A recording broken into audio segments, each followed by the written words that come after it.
Back in the late 70s, nobody in the East knew who Haskayne was. We weren't Haskayne in those days. We were these guys from Calgary, a bunch of cowboys or whatever. How could they ever compete with all these other schools in the East?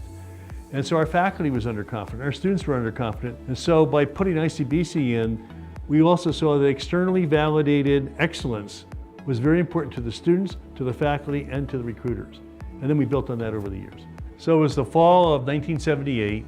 A letter was coming down the table there for the Commerce Undergraduate Society. It was the faculty advisor. And as that letter came down, it said, Queen's is going to have a competition. I said, we're going to do it, and we're going to be #1 in Canada within 5 years. And it took 2 years.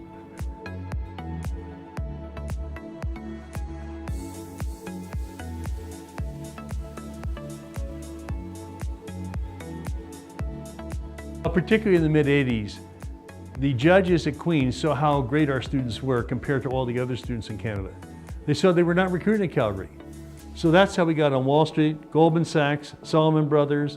That's how we got to McKinsey, Boston Consulting Group, and the local consulting companies and the local investment banking companies saw if our students are going to Toronto and New York, we might as well take the Calgary students first here.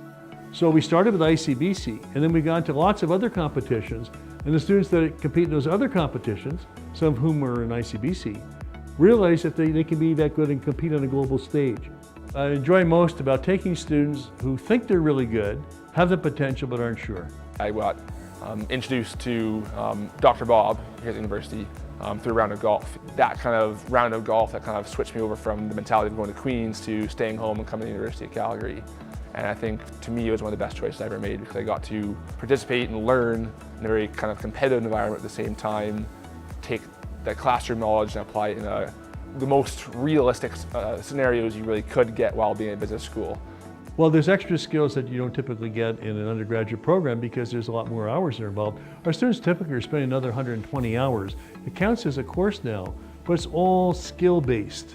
It's not exam-based.